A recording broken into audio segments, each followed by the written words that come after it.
Hello বন্ধুরা, ফল, মাছ, মাংস আমরা প্রতিনিয়ত ফরমালিনের ব্যবহারের খবর শুনে থাকি। কিন্তু বন্ধুরা, আপনি কি জানেন আমাদের প্রতিদিনের খাবারের চাল থেকে শুরু করে সবজি, মাংস, দুধ, ডিম প্রায় সব খাবারই কেমিক্যাল দিয়ে তৈরি করা সম্ভব। শুধু সম্ভব নয়, তা আবার খুব সহজে বাজারজাতকরণও করা হয়ে থাকে, যেগুলো দেখে বোঝার কোনো উপায় নেই কোনটি আসল আর কোনটি নকল। তো বন্ধুরা, চলুন দেখে আসা যাক কিভাবে তৈরি করা হয় এসব নকল প্রোডাক্টগুলো। নকল ডিম।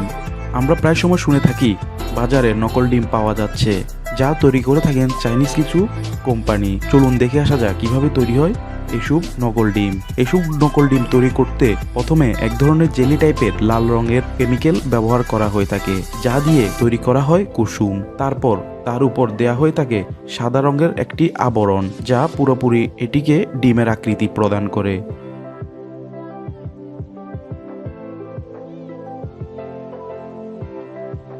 বন্ধুরা, এই নকল ডিমটি আরও একটি উপায়েও তৈরি করা যায়, যা করার জন্য একটি ডিম আকৃতি সাজ ব্যবহার করা হয়ে থাকে, যাতে প্রথমে কেমিক্যালের মাধ্যমে একটি কুসুম তৈরি করা হয়, তার উপর সাদা জেলি দিয়ে উপরের অংশ তৈরি করে পানিতে ছেড়ে দেওয়া হয়, যা পরে দেখতে পুরো ডিমের আকৃতি হয়ে যায়।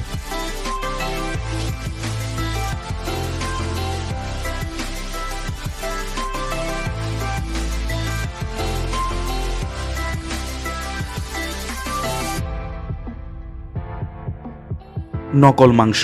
এই পদ্ধতিতে কেমিক্যালের সাথে মাংসের ফ্লেভার মিশিয়ে তৈরি করা হয় যে কোনো ধরনের মাংস। প্রথমে মাংসের একটি আবরণ তৈরি করা হয়ে থাকে পানির উপরে, তারপর কিছুক্ষণ এটি শুকিয়ে আস্তে আস্তে ভাঁজ করে ফেলা হয় পুরো অংশটি। এরপর একটি প্লাস্টিকের পাইপের ভিতরে ঢুকিয়ে দেওয়া হয় পুরো ভাঁজ করা অংশটি, যা অন্য দিক দিয়ে মাংস আকৃতিতে বের হয়ে আসে, যা পরে কেটে সাইজ করলে পুরো মাংস আকৃতি প্রদান করে, যা পরে বিভিন্ন বার্গার, পিৎজাতে ব্যবহার করা হয়ে থাকে। এটিতে ফ্লেভার ব্যবহার করার কারণে আপনি নিজেও বুঝতে পারবেন না এটি আসল কিংবা নকল মাংস।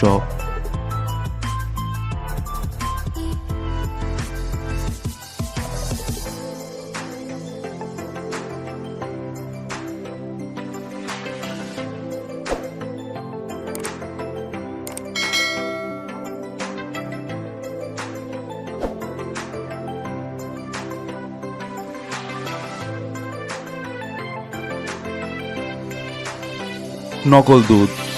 দুধ আমাদের জন্য একটি পুষ্টিকর খাদ্য, যেটি আমরা শিশুদের বিশ্বস্ত খাদ্য হিসেবেও জানি। কিন্তু চাইনিজ কিছু কোম্পানি এমন একটি কেমিক্যাল বের করেছেন, যা মাত্র কয়েক ফোঁটা ব্যবহারের মাধ্যমে কয়েক লিটার দুধ তৈরি করা সম্ভব, তাও আবার অরিজিনাল দুধের মতো দেখতে, যা খেতেও অরিজিনাল দুধের মতো হওয়াতে আপনি অরিজিনালের সাথে এর ব্যবধান সহজে ধরতে পারবেন না। দুধ পুষ্টিকর হলেও এসব নকল দুধ বেশি দিন খাওয়ার ফলে বিভিন্ন ধরনের রোগে আক্রান্ত হওয়ার সম্ভাবনা বেড়ে যায়।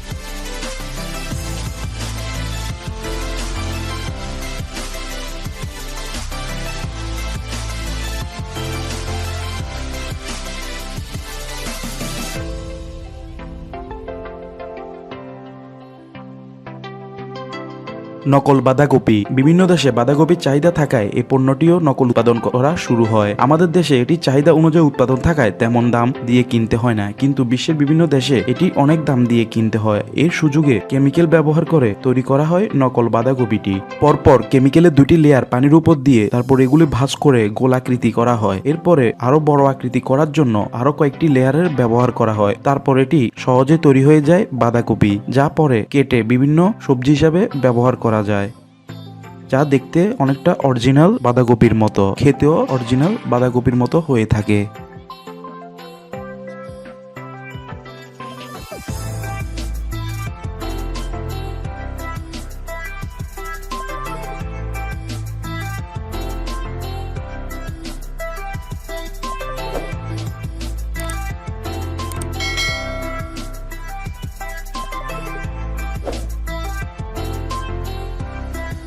নকল চাল। নকল চাল, যেটি প্রথম বাজারে এনেছিল চাইনিজ কিছু প্রতিষ্ঠান, যারা এটি অতি গোপনে বাজারে এনেছিল। এটি তৈরি করার জন্য প্রথমে প্লাস্টিকের ব্যবহার করে একটি মেশিনের মাধ্যমে প্লাস্টিকের একটি মন্ড তৈরি করা হয়, তারপর এটি আরেকটি মেশিনে পাঠিয়ে দেওয়া হয়। এই মেশিনটি মন্ডগুলোকে একটি সুতোর মতো আকৃতিতে বের করে দেয়, যা পরে আরেকটি মেশিনের মাধ্যমে এটি চাল আকৃতিতে কেটে ফেলা হয়। তারপর এই চালগুলোতে এক ধরনের কেমিক্যাল বার্নিশ ব্যবহার করা হয়, যা এটিকে অরিজিনাল চালে রূপান্তরিত করে।